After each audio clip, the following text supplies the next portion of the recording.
So for me, my climate change journey has been something that was in the making, but actually got, I would say, became quite obvious last year when I attended COP26.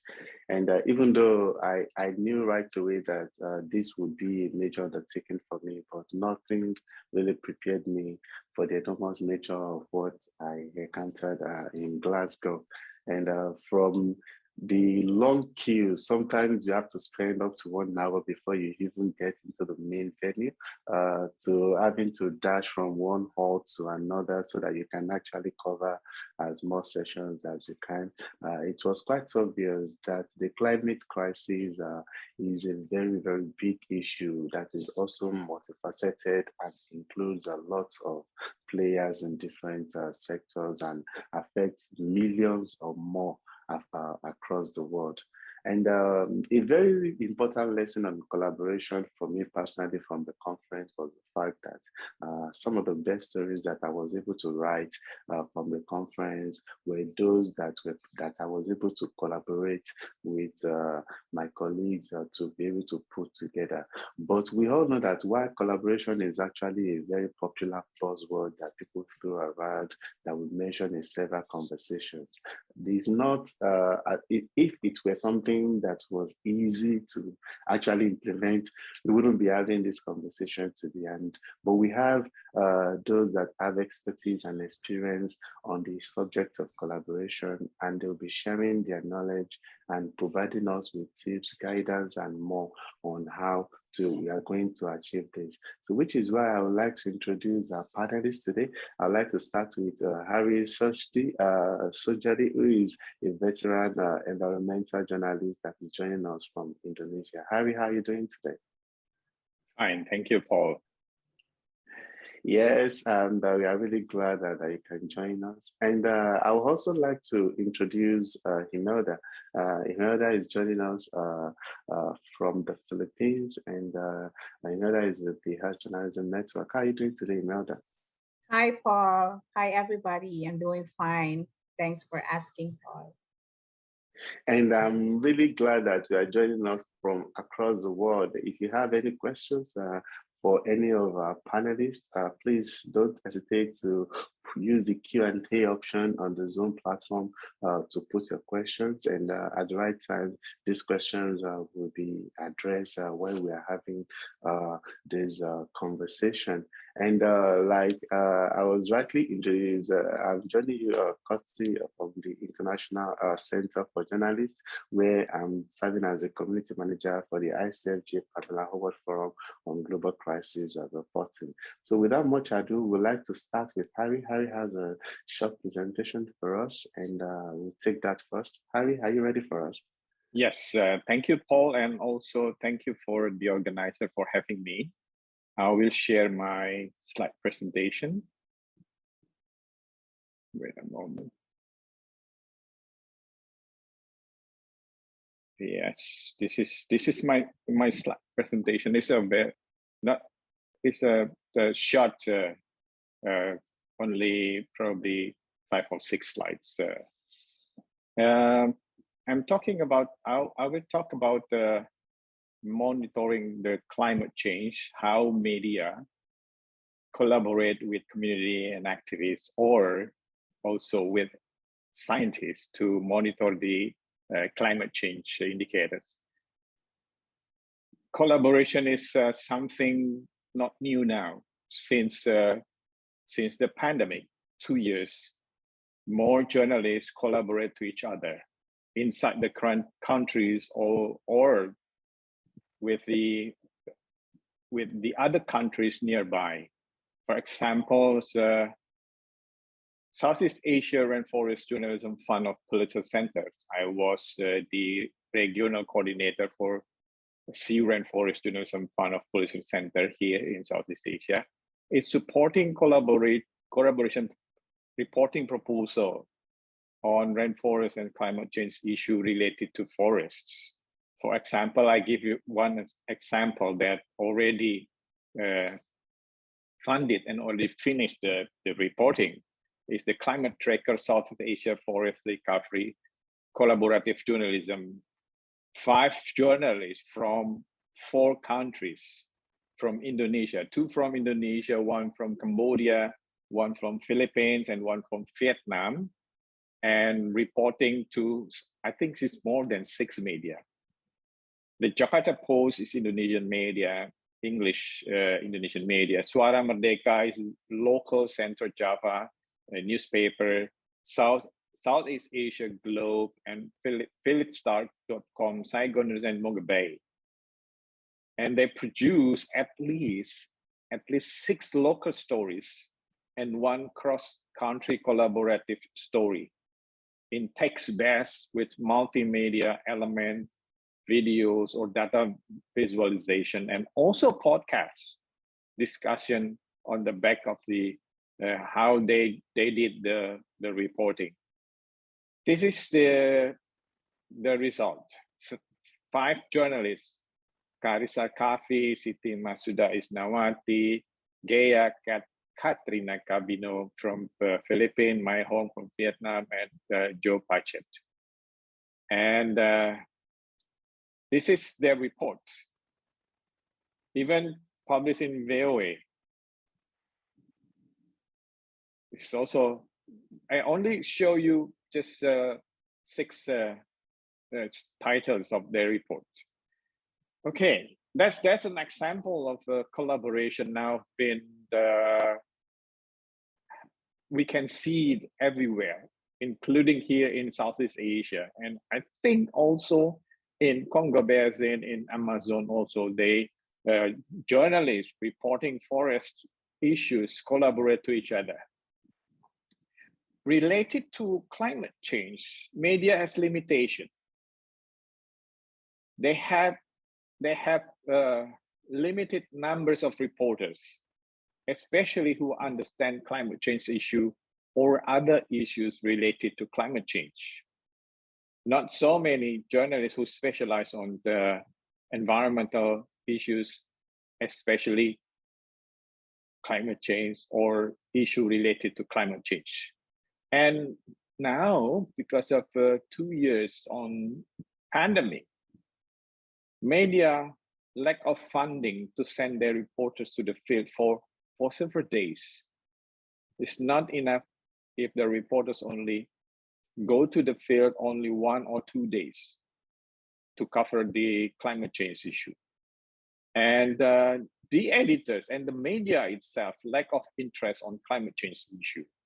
The report mostly event driven. I mean, when there is a COP, UNFCCC, and there are so many reports on climate change because of the event, or when there is a disasters, flood, typhoon, or all those things that actually related to climate change, then the news is come out. To get the climate change indicators or reporting climate change from the field, journalists have to stay longer in the field. That's what I've experienced when I covered the forest fire in Central Kalimantan. I have to stay at least 2 weeks in the field. Climate change information mostly now is coming from scientists that we quote, journalists quote scientists who also only do their research in short periods or based on satellite or based on the other indicators that they took it from the field, very short period. And that's mostly a scientific kind of climate change information.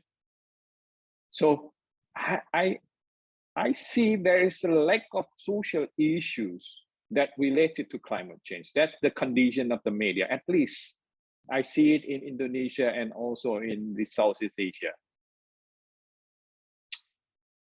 This is a new ideas, how we can, the media can better cover climate change. The idea is to combine the citizen journalism model and citizen science model. I'm helping Tempo Media in Indonesia to develop a model of citizen journalism. We call it Tempo Witness. That's the link in my presentation. Tempo Witness is a platform of citizen journalism that already used by several environmental organizations and community members. For example, RECOFTC is the NGOs in Southeast Asia, and Greenpeace Indonesia use Tempo Witness to monitor land and forest fire in Jambi, Indonesia, and other places in Indonesia. We trained the community members, that network of RECOFTC and Greenpeace Indonesia, on basic journalism. At least I checked 45 community members throughout Indonesia joined this program to monitor and report forest issue, especially land and forest fire in Indonesia. The other examples of citizen science, that's Tempo Witness is the example of citizen journalism model. The example of citizen science model is the University of Indonesia has helped paddy rice farmers in Indramayu, Indonesia, to monitor the climate. It's a model of citizen science model. The University of Indonesia trained the farmers, paddy rice farmers, to monitor the climate for certain period. I think it's already been 3 or 4 years already. Then based on the information or data that they collect, the rainfall and all those the climate indicators they collect, and then based on that, they can decide when they have to start planting the rice. And the second example of the citizen science is biodiversity warriors. I'm helping Indonesian Biodiversity Foundation to develop this youth program. We recruit, at least in the beginning, only 24 students, science students. And I train them how to write, how to, some of my colleagues train them how to take the pictures, and they start to documenting the biodiversity of Indonesia, identify it, and post it to the website. And now I think there are more than, if I'm not wrong, more than 2,000 warriors, biodiversity warriors joining the program. This is two models of that can be hosted in media: the citizen journalism model and citizen science. So what is the idea? This is an example of how the citizen journalists using Tempo Witness to report the forest fire. And this is another example that Greenpeace network reporting also forest fire. And this is the idea. This idea can be replicated anywhere by any media. How to connect, how to develop combination of a citizen journalism and citizen science model into one model and host it in media. How it works? Media who has this model have to work with the activists or scientists to recruit the community members. Then the media, the editors, train the community members how to report based on the basic journalism knowledge. They have to report what? Then the scientists or activists develop a list of indicators that they have to report to the media. So Tempo and I have been trained at least 500, more than 500 citizen journalists throughout Indonesia to monitor everything, including Tempo Witness as a social listening on social problem. The important thing is not the scientific only on climate change, scientific information, but also the social problem that created because of the climate change that now is happening. Tempo Witness using smartphone application, it's make the citizen journalists easier to send report. They can send short video, only 59-second videos, photos, audios even, and text. And Tempo Witness already published 2,400 reports so far in the period of about three years. To monitor the climate change, Tempo Witness will collaborate with climate change and forest scientists or climate change activists. We believe climate change activists, they knows about the knowledge of the climate change and other issue related to climate change to upgrade the citizen journalists to be citizen scientists. That means that they not only train on basic journalism, they also train on basic knowledge as a scientist, citizen scientist. Climate change scientists can use citizen journalist report for their research because the report will be indicators of climate change. And activists also can use citizen journalists and citizen scientists report to advocate the case, any case, especially the social problem related to climate change. And thank you to Earth Journalism Network Internews. Next program of Tempo Witness, we will train community members, activists who live near Gunung Loiser National Park, and also we will train forest police belong to this national park and local media to use Tempo Witness to report forest issue and social related issue related to forest and climate change. This probably become a model of a combination of citizen journalism and citizen science that need collaborate works between media, community members, activists, and also scientists. I think that's the idea I would like to share. Thank you. Paul, back to you. Yes, thank you very much for your presentation, and of course for giving us topical issues, examples on how this actually works. While we prepare Imelda's presentation, I would also like to inform our participants that please use the Q&A option on the Zoom platform for your questions, so that after the last presentation, we can go directly into the panel discussion in which your questions will be addressed. Imelda, are you ready?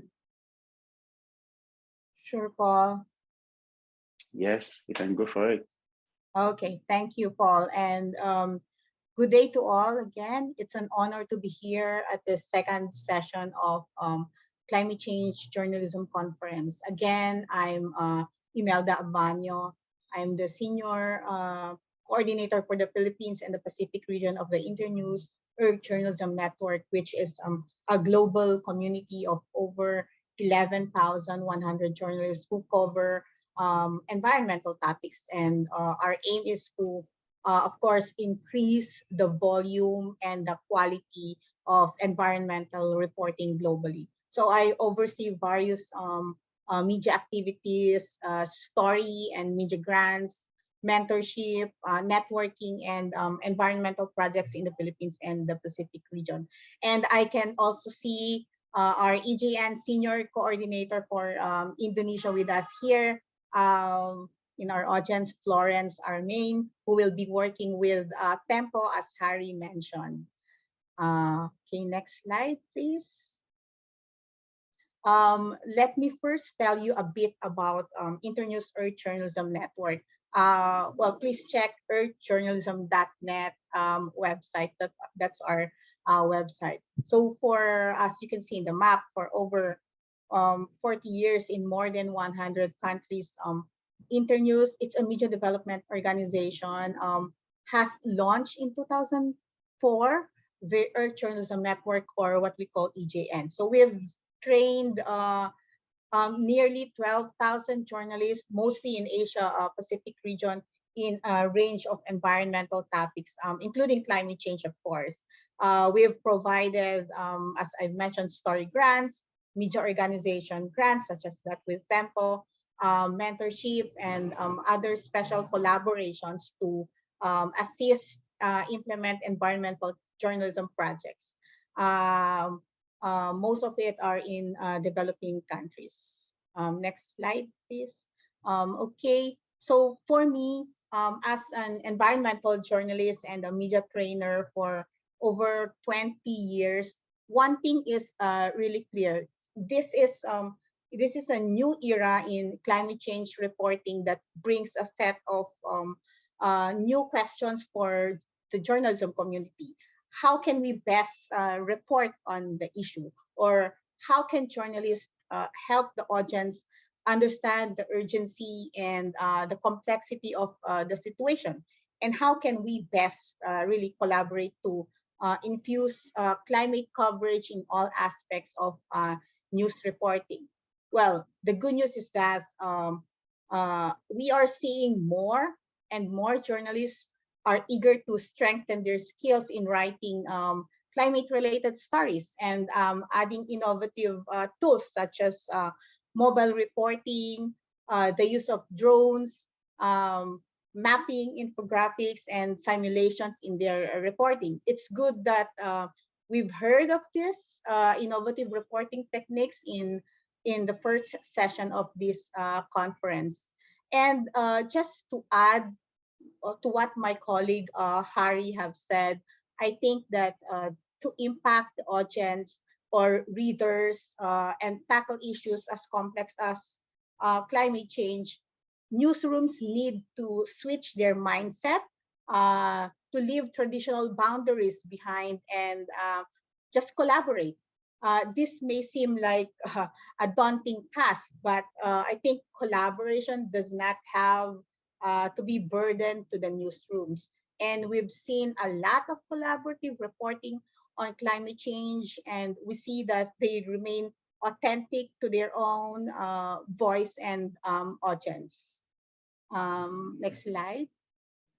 I think at this point, it's really about time that collaboration goes beyond the limits of the newsroom. For instance, the EJN supported the Asian Center for Journalism in the Philippines, where local journalists from 6 media organizations work with science experts and non-government organizations as well to explore issues on climate change amidst the COVID-19. So for 10 months, these journalists and their partners work on stories under the project, what they call Collab on Climate Change.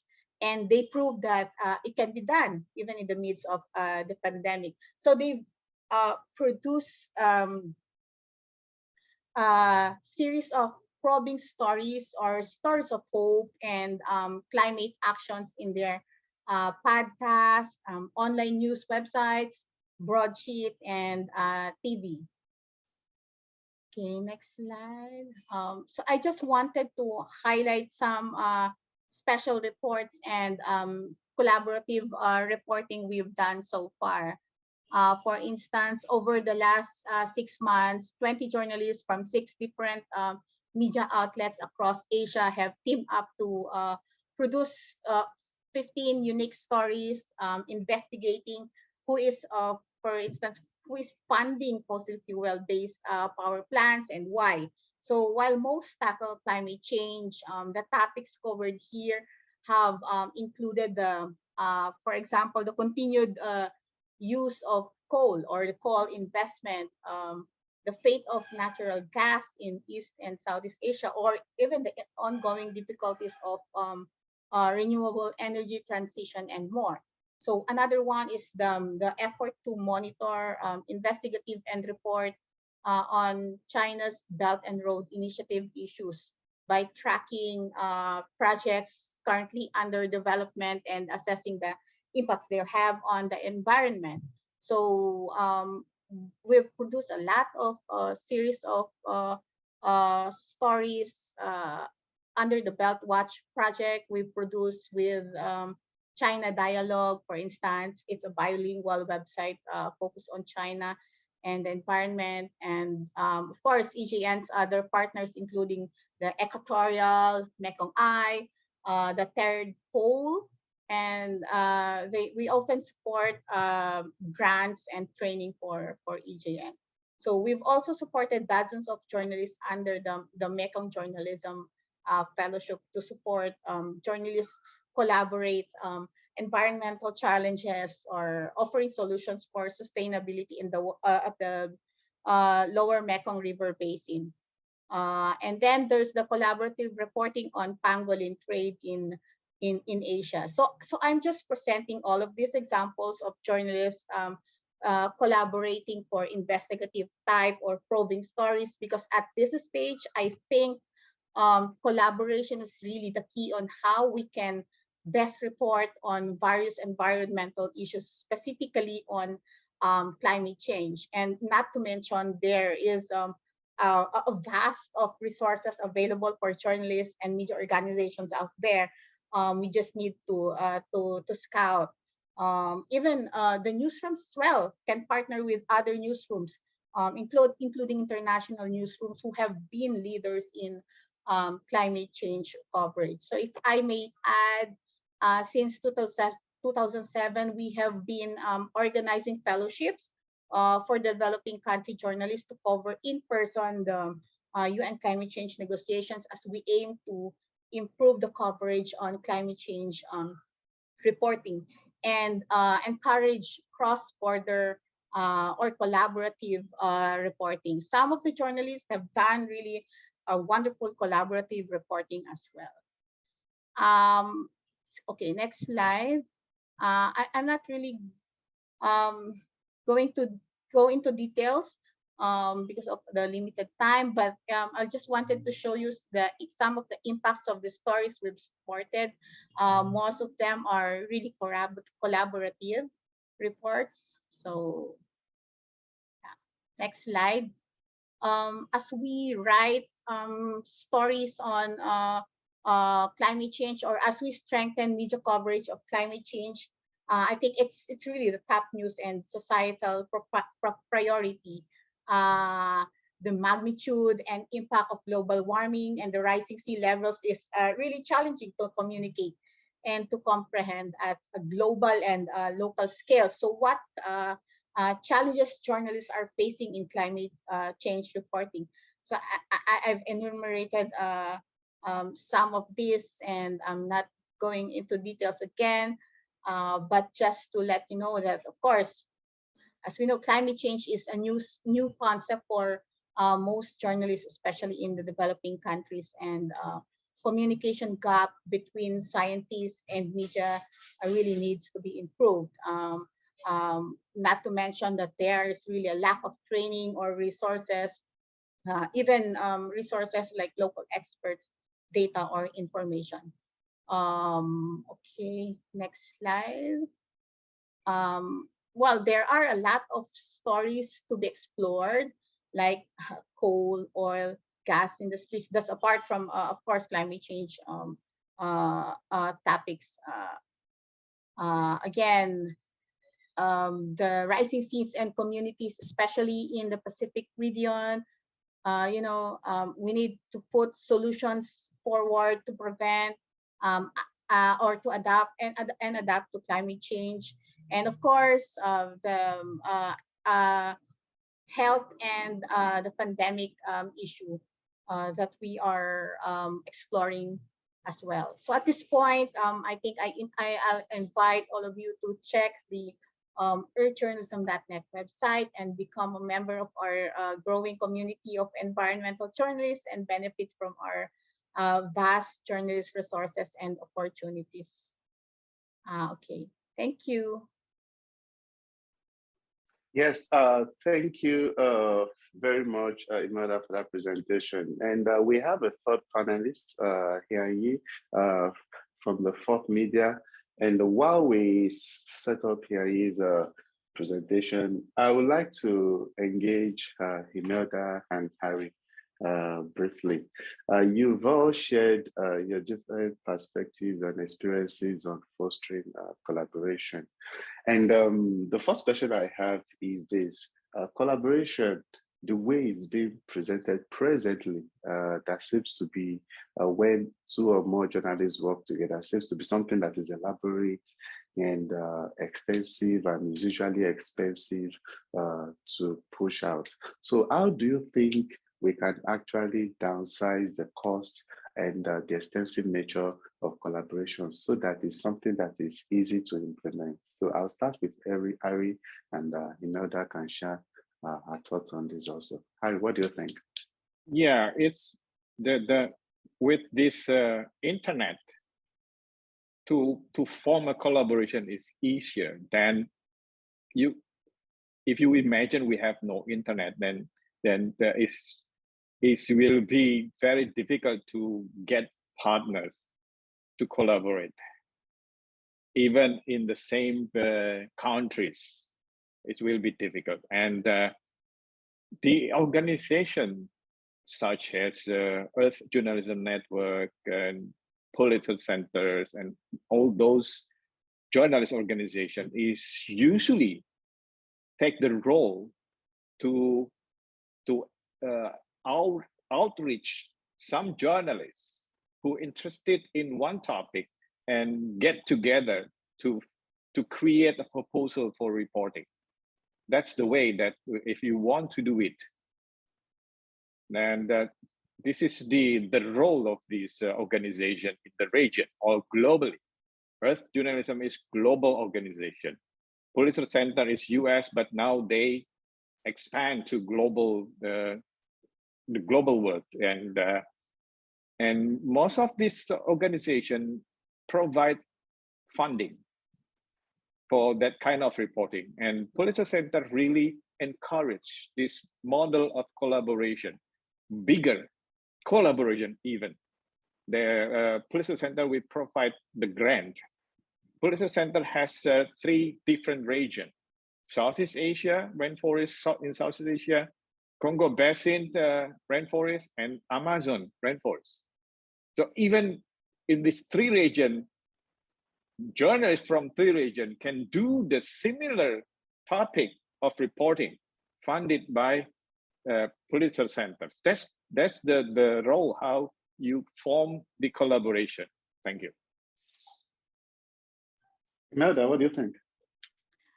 Yeah, I think just to add to what Harry have said, I think we have to admit that stories, of course, especially environmental stories, have to compete with political and sensational crime and corruption stories that take top news priority. That's true not just in the Philippines or in Asia and the Pacific, but elsewhere. So I think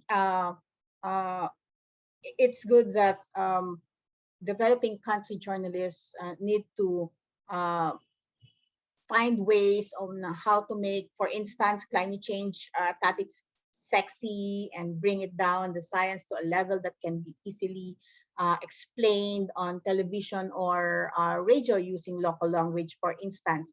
And collaboration is really the key to make this unique stories so that we can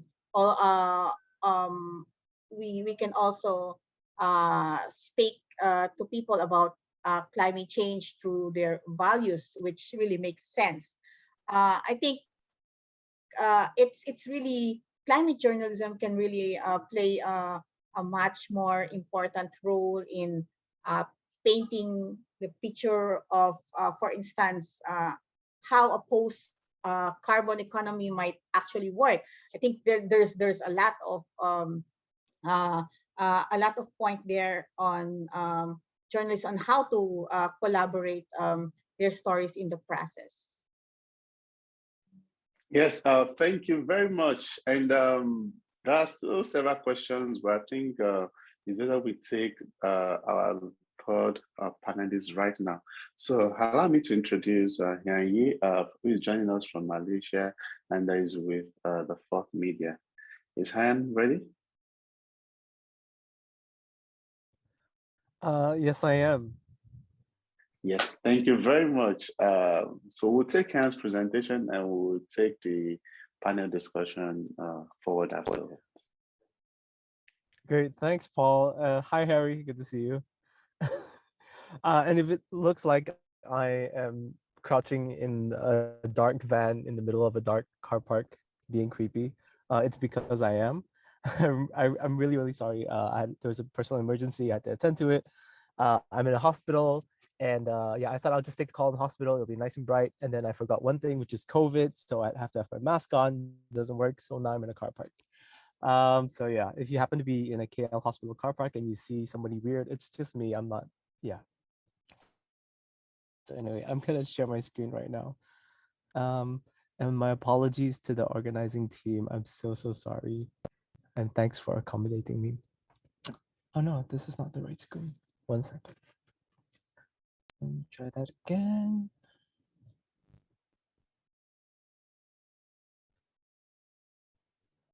Yeah, probably I share for you, and then you just let me know when to. Oh god, do you guys see my screen now? Great. So sorry. Yeah, it'll be fun, but it's much easier if I control it. Anyway, hi, my name is Ian. I'm from the Fourth. I'm one of the co-founders of the Fourth. We are a group of investigative journalists, formerly with a team called Rage, based here in KL. So that was part of a larger media company. We decided to kind of set up our own thing to do independent investigative media, so documentaries, multimedia websites, stuff like that, basically dedicated to doing journalism that stands for social justice. But today it's actually one of the we're going to talk a bit more about the Environmental Reporting Collective, which is something that the Fourth contributes to as well, and I'm also the executive director. And basically what we do is we run these large collaborative investigations across several countries. Usually, our last project involved like I think 15 or 16 different countries. Yeah, basically trying to expose environmental crimes. But I'd like to start by telling a story first. So this cute little pangolin here, her name is Rainey. So it's one of the many pangolins that we have in Malaysia, but their numbers are dwindling, mainly because of this. Poachers like to take, beautiful, amazing pangolins like Rainey, skin them for their scales because in traditional Chinese medicine in particular, it's believed that their scales have medicinal value. Even though obviously that's scientifically, it's been debunked many times. It's essentially the same as our fingernails. But of course, you're all environmental journalists here. You guys know the spiel. And of course, our initial findings saw that this was happening everywhere, right? This is an incredibly complex issue. It's not just a Malaysian problem. It's not just a China problem. The supply chain for this spreads across continents, and it was turning the pangolins into the most trafficked mammal in the world, and it's being driven into extinction. So how can we save pangolins like Rainey, right? As journalists, what can we do, to not just to save the species, but obviously, the biodiversity that they contribute to. So without collaborative investigations, that would have been really, really difficult. Number one, we wouldn't have enough funding or resources. There are very few media organizations that could fund investigations across 12 countries. So for example, when we were interested in doing a pangolin investigation, we could only trace the supply chain up to maybe the border between Malaysia and Thailand. And we knew that there was some shifty stuff going on in the border up in Kedah, north in Malaysia. But further than that, obviously our organization at the time was not going to fund us to follow it all the way to, for example, some of the African nations that are now also sending pangolins, trafficking pangolins to China. So yeah, and number two, gaps in reporting. Transnational crimes obviously need transnational reporting. Sometimes, yes, maybe you could, travel to one or two different countries to report, but it inevitably with these large-scale environmental crimes, most of which are transnational in nature, you will need some local reporting at different countries. So it's just small things that sometimes you need to reach out and say, is this true? Can you help me check this company registration number? Can you follow up on this court case? Things like that. And without collaborative investigation, obviously that's going to be very, very difficult. Number three, the impact of the story would be very, very low because story, for example, if we wrote about in Malaysia about pangolin smuggling, I don't think it's going to make a huge dent in some of the other countries that were involved. So it's always great when you have local media on board to provide local context, provide translation, accurate translations that reflect cultural context. So yeah. But with collaborative investigations, you get to co-fund. So, funding is not that big of an issue anymore. All the partnering newsrooms under the ERC, they cover their own costs for the most part. Whenever they have any, extraordinary expenses that they need, whether they need to travel to different parts of their country, whether, for example, in our case, we needed to purchase a pangolin here in KL, and we'll tell you a bit about that story in a bit. The ERC was able to fund that as well. So we were able to save a few pangolins. So this model is something that the ERC does. Yeah, every partner co-funds whatever needs to be done, and if there's anything above and beyond that, the ERC steps in. Number two is co-publishing. All the content under the ERC is made available to everyone, so there are no more gaps in reporting, and there's a wealth of material that everybody can adapt to a local context. And finally, number three, we get much higher impact because the stories again are really, really localized. And it also helps because each partner newsroom and their journalists will have connections with civil society and different people in their various countries that will be able to help amplify the impact of whatever story or whatever issue that we're covering.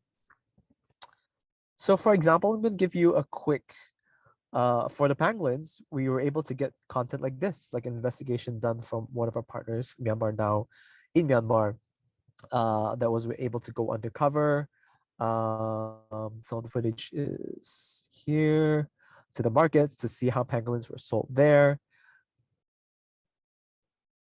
And obviously you have tragic scenes like this.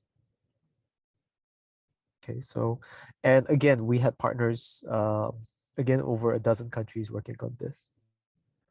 Okay, sorry, my slides are frozen. But obviously what I can speak more about was what my team did here in Malaysia. So we were able to expose corrupt Malaysian officials who were involved in pangolin smuggling.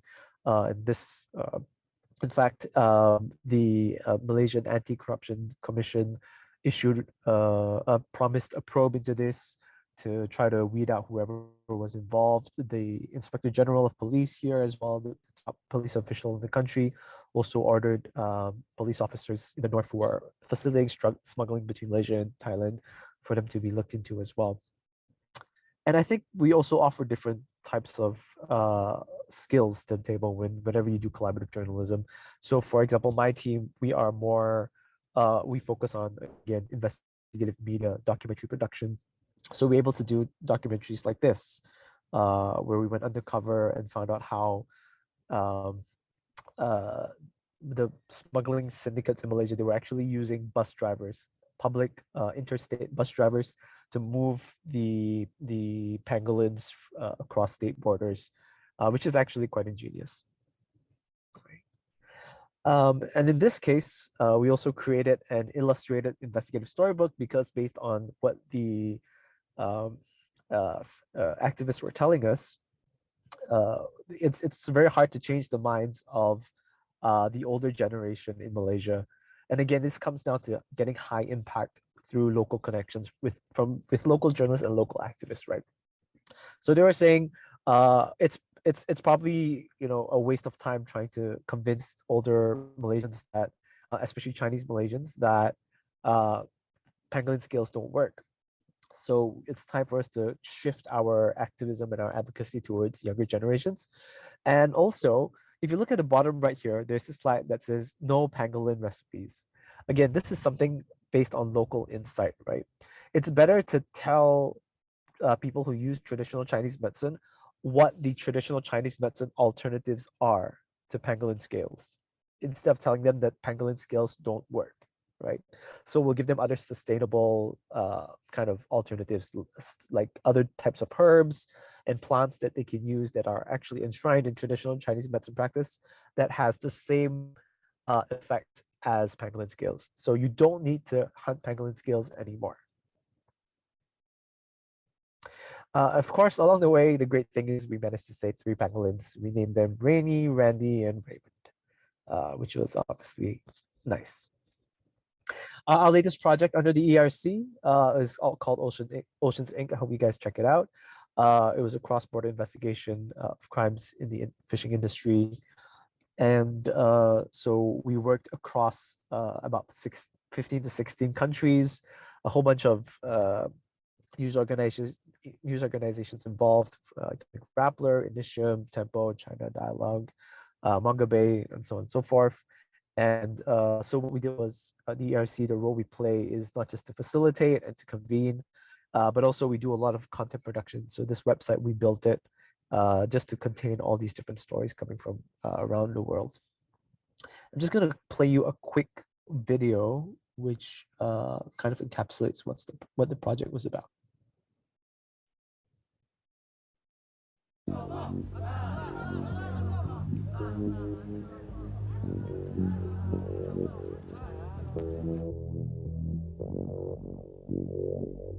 They were allegedly subject to forced labor and just really awful conditions on these boats. After this story made headlines, we wanted to find out if other Indonesians working on other boats in this company's fleet were experiencing similar abuses. What we found was that the conditions on Longqing 629 were by no means limited to that boat. We're talking about being fed substandard food, often rotten, meager chicken, old vegetables, and at the same time working 18-hour plus days, 7 days a week. One of the really striking things was that men from several boats also fell ill with a similar sounding illness as what afflicted the men on Longqing 629. Sometimes very severe swelling. In some cases, men did die.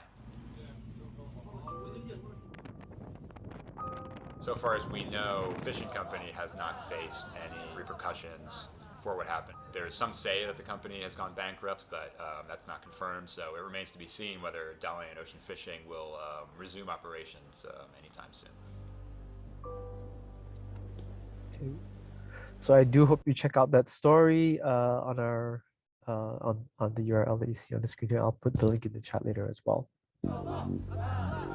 So just some things to note about collaborative journalism. I think first of all, sharing content. It sounds like a no-brainer, but it really is quite hard for some of us to let go when we have an exclusive story. Number 2, share credit, especially when you win awards like we did. Shameless plug. Harm sharing that. Number 3, share skills. Like I was saying earlier, my team brought documentary, multimedia production skills to the table. Others brought incredible writing skills, really, really great investigative skills to the table. And once we combine that, we have a much richer story. And we also have people who came in with data journalism skills that we obviously didn't have. Number 4, you should think about impact. Don't just expose problems, try to investigate solutions as well. So for example, in our case, like I mentioned earlier, kind of gave away the ending, but yes, there was impact, and it was something that we were targeting to make sure that the authorities would take action. So personally, lessons I've learned from managing some of these collaborative investigations, especially on environmental crimes, the first thing is to make everything open source, because this removes doubt whenever people are thinking, am I going to be credited or not? What do I tell my bosses? What do I tell my, my other colleagues? So the easiest thing is we put out everything on a Creative Commons license, so there's no sense of competition. And it actually helps increase the reach of our stories because everybody feels an ownership of that content. It's available to absolutely everybody. Number 2, get used to having asynchronous meetings. It's always difficult to try to get everybody on a reasonable time zone. Somebody's going to be left out. So, and also because everybody has different levels of internet connectivity.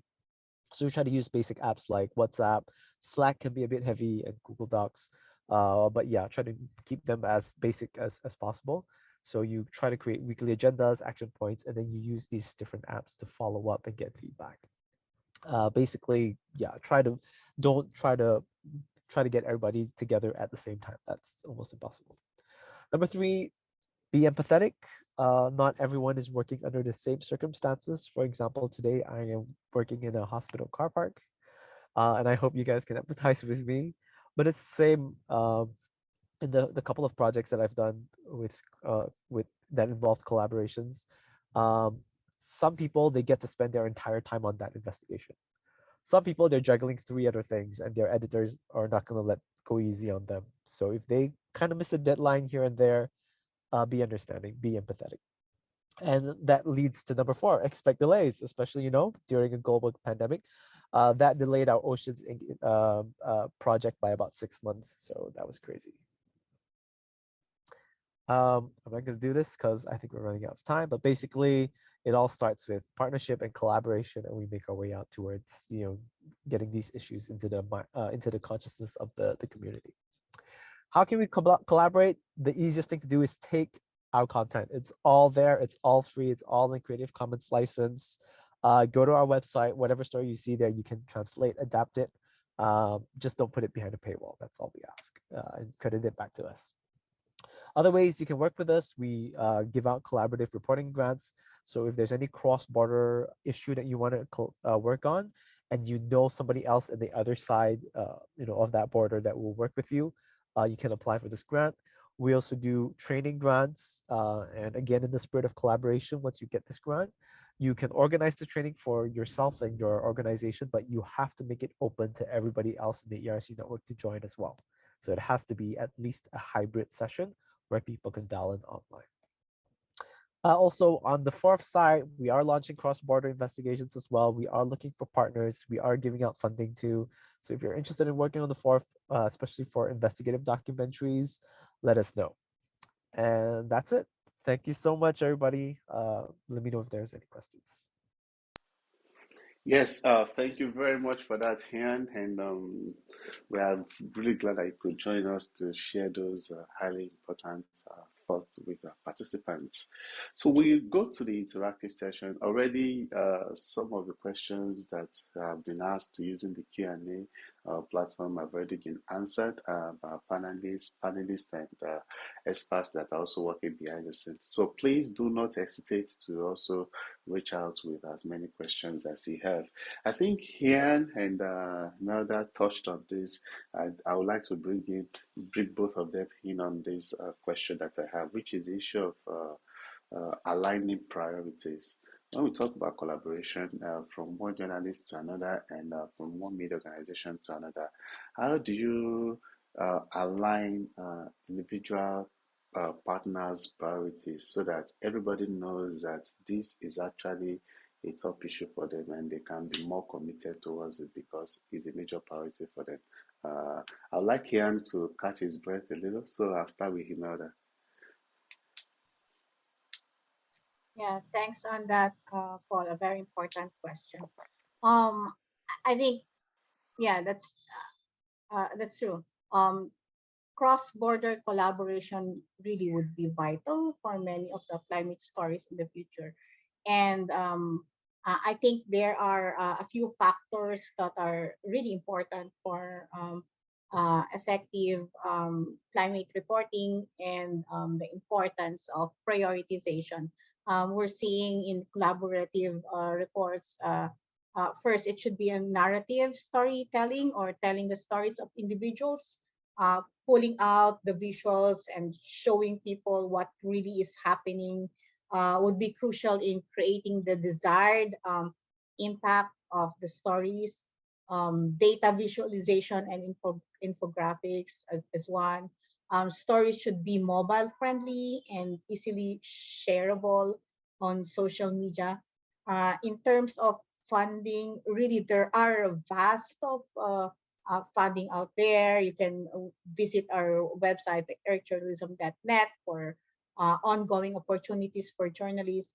And also you can visit the port or the ERC, and of course Harry's organization as well. So really there are a vast um, resources out there, and try to find out what are their priorities, and of course the criteria of their reporting.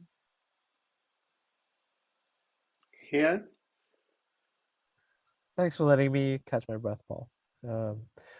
Uh, I would say it's always good to try to add value to the partner newsrooms that you're working with. You know, I think sometimes we take that for granted. We kind of feel like I'm giving your journalist a grant, right? So, you know, there shouldn't be an excuse. Go get it done. But I think when we understand and better empathize with the different, you know, editors and organizations that we're working with, it helps us all to give them the value that they're looking for, whether it's training, whether it is resources, or yeah, whether it just comes back to plain old funding, right? So once we understand that, that's probably the easiest way to get buy-in and these organizations to prioritize whatever it is that we need them to do, whatever it is that we feel is important in terms of, you know, putting out climate change content. So yeah.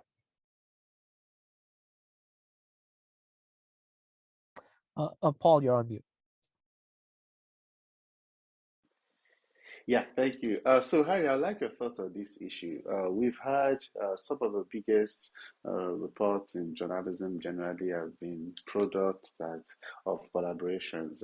I'm talking about the likes of the Panama Papers and several other similar investigations. And even though this kind of collaboration is also happening in climate crisis, let's talk about how the comparison of the attention that these kinds of landmark collaborations are having. Do you think is similar to what the likes of the Panama Papers are getting? And what do you still think is much needed to be able to drive similar attention to collaborative investigations and collaborative reporting, so that they can also be able to achieve the desired attention and interventions that are needed? What do you think, Harry? Are you asking me, right? I think Panama paper and this model of collaboration on the climate issue is different thing, because Panama papers, they have a big amount of documents that somebody have to research it, have to check it. So they need partner. They need media partner who can help them check, because it's the global documents, and they need other countries' journalists who knows about their country's organization or companies that involve in Panama paper. This model of that Imelda shared, I share, and also Ian share. We know there is something interesting to be covered by journalists, but the lack is mostly when I ask journalists, why don't you go to there and cover these issues? I have no funding. I have no money. My media has no money. So it's a bit different. The story is there. The story is there. You just have to ask other journalists and think about what kind of story in your countries and other countries, the similar, and you can see the red line between each country's the similar stories. And then you can find the grant for it. As Imelda said, yes, there are grants. Pulitzer Center have a grant for one proposal from $1,500 to $7,000 US dollars for one proposal, collaboration proposal, big one for several countries collaboration proposals. So yeah, I think it's different. Okay, thanks, Ari. I also like your thoughts on these, Imelda, and because you are for the Art Journalism Network, uh, Ari has mentioned the fact that there are grants available, but when you are faced with the task of deciding which grant application deserves to be approved or not, we need to agree on the fact that priorities, local priorities for journalists are different. A journalist in a country that is heavily dependent on coal may be different. They may be interested in covering that kind of issue collaboratively, while in areas, the parts of the world where they have other issues that may not be getting so much international attention, their ability to be able to attract such kind of support for collaborative projects may not be as strong, as it should be. So, in terms of how do you still balance this kind of dynamics and still be able to advance the cause of collaboration, especially when the desire is there among journalists, but the funding and the wherewithal is still missing? Yeah. As I've mentioned a while ago, I think that first of all, uh, to impact the audience or your readers and tackle the issues on coal or even as complex as climate change, newsrooms really need to switch their mindset, leave traditional boundaries behind, and collaborate. And in terms of prioritization on who we are going to fund, um, uh, we have a set of environmental reporting standards that we share with journalists on how to better collaborate collaborate with other journalists in other part of the developing countries. Most of those we funded are from developing countries because I think uh, um, there is a lack of resources really in this part of the world, so that they can really do the stories that they really want to do. Yes, thank you very much. And I will still stay with you, Imelda, because there are several organizations in the climate crisis landscape. For instance, when I went for COP26, it was through the support of Climate Tracker Initiative, but I also know the Earth Journalism Network and several other initiatives that they all seem to be doing similar things. So, what about collaboration of funders? uh, to better uh, to better channel available resources so that we don't see duplication or triplication of resources that minimizes the impact that strategic fund administration could have been able to achieve. Is that going? Well, for Earth Tourism Network, we have the Climate Change Media Partnership, and it's good that there are a lot of organizations also offering resources or funding for developing country journalists to go and cover or face to face to cover the negotiations themselves and report back to their audience back home. I think there's really need to support these journalists so they can strengthen their reporting skills and empower them to report confidently on climate change issues. And we are really prioritizing developing country journalists because that is where it needed most. Yeah, so here you presented some case case and points that could serve as models for collaborative stories. The ideal situation, from the perspective of a media organization, what do you still think is still missing? What elements do you think their existence would make it much better for you to collaborate? Sorry. So what do newsrooms have to do so that they can collaborate better? No, Is what that what you you mean? as a yeah, from your perspective, from your angle, from what you do as a professional and your Yeah. organization, what elements do you still think need to be present so that collaboration will be easier for the individuals, organizations like you and yours? Okay. I think like what Imelda said earlier, it's a lot of it is like that shift in mindset that's needed, like breaking those traditional boundaries. So I think that's where we face some resistance sometimes, where certain editors feel like they might be reluctant to let go of a story. They want to run the story first sometimes, and I completely understand. As a former newspaper editor, you've got pages to fill, and you've got a scoop in your own country. It makes sense. You want to run with it first. Um, but sometimes it really, if we think about the big picture, it really does make more sense to hold the story, create a major international piece together. And if everybody doesn't kind of commit to that process, it's a bit difficult.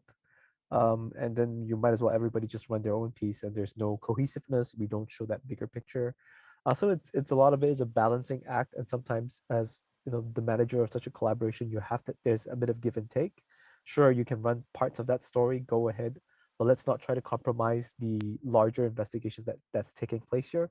And by releasing your story, you might compromise different parts of the investigations that's happening elsewhere, where we still need some level of we don't want people to be aware that we're doing the investigation. Um, so yeah, so it is a bit of a give and take, but I think if editors are more open to that, they can see the value of collaboration a bit more. That would be great. But having said that, I'm speaking from a position of privilege of being able to do this, of having being in the ERC, we have the funding, so we can wait, but I know it's not available to everyone. So yeah. Yes, I agree with you. Ari, do you have any thoughts on this? Alan, you're asking me, right? Paul? Yes, I was asking whether you also have any thoughts on the question or what Ian just said. Yeah, I think one of usually in when we selected the proposal in Pulitzer Center Rainforest Journalism Fund, Ian is one of the advisory committee's member who review the proposals. That we make sure the proposal will create impact. So based on that proposal, we can see if the journalists have capacity and the report will create impact or not. In my experience, or in Rainforest Journalism Fund experiences, that collaboration between several journalists will create bigger impact, not only in one certain countries or area, but probably in the region. That's the idea of collaboration. How this collaboration will create bigger impact to the environment. Yes. Yes, thank you. So Imelda, what kind of impact do you look for? Do organizations like yours still want to see reports that you support or that you've helped fund having in general? Well, in general, we're really looking at impacts on the communities, impacts on the policies, of course, and we cannot really say that after a story have written, there's already an impact. It will it takes time, but at least we are seeing that policy change for better of the environment. Those kinds of things, like community betterment of the community. Those impacts, like for example, for in this area, before the story have been written, there is no water, and now they are having water after, say, 10 years. So that's a good impact, at least. Okay. Hopefully, we hope journalists will also be inspired and guided to be able to make such impact, because we all agree the journalist role is just to do the story, and other things are supposed to follow. And so I would like us to look at the trend now going forward.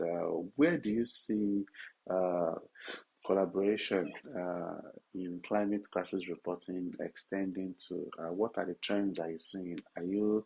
Do they look promising or not? So I'll start with Ian. So what are the trends? What are the trends that you like to see? Are they promising, or what do you think? Yeah, I think it's very promising. I think we're slowly seeing, like I was saying, that shift in mindset. More and more editors are realizing the value of these collaborations, not just in terms of getting funding, but also like all the other things I was mentioning. With the more we work together, the more we see what different different news organizations prioritize. Some of them, funding is not an issue. They're looking for quality content, so we are able to provide that. Some of them are looking for different skill sets, like data visualization or video production, and we're able to bring that to the table, through some of our other partners. So I think the more we do that, the more we show editors and news organizations the value of these collaborations, and it's not strictly in terms of funding. I think the better things will be.